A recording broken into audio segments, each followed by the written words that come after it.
Alright, so today I'm going to go around and ask people questions that make absolutely no sense and see how they respond to that. And I'm going to use a banana and mouthwash as a microphone. I don't know if you've heard this, but the bookstore is, phenomenally placed within the geranium of the plateauic compounds within the vicinity. So do you find that the late fees are on par with one's own meridian or yourself? One's own, I guess. I don't know if you guys were aware of the history of this place, but it was actually built by two homogenized citizens of the West Nile disease, I guess you could say. They actually built this place with their own hand cores.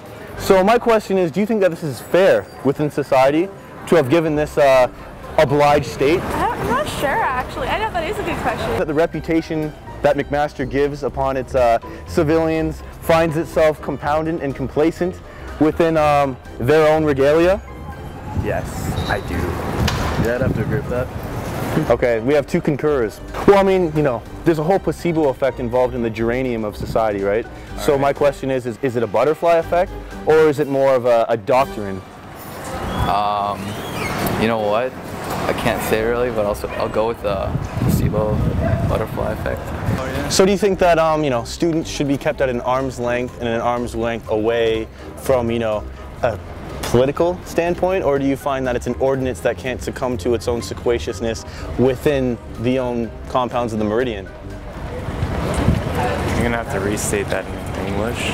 Do you find that anxiety takes over and it actually just self-destructs into a combustoid that's not homogenized by society?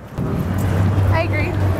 Do you find that this is more a flex maneuver, or do you think that you have to loosen up your joints by diving into high tide per se, or is it more just of a personal opinion?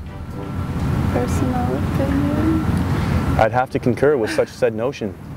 Figuratively speaking, I mean, you're going to have to, at some point, combust a steroid mechanism, so to speak, into your training knowledge, right? Yeah. So how do you feel about this?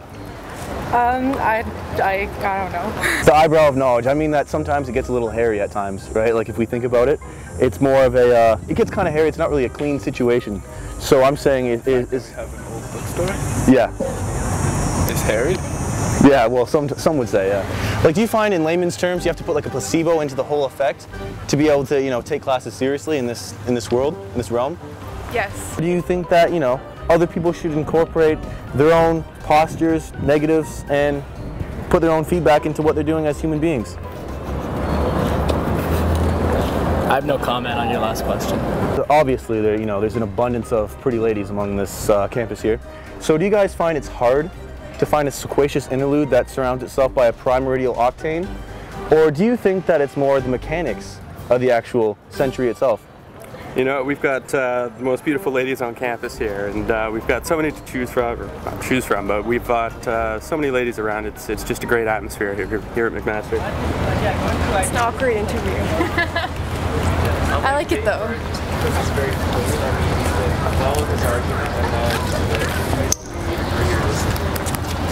It's okay, so it's working now. Thank you for the interview, and it was a pleasure.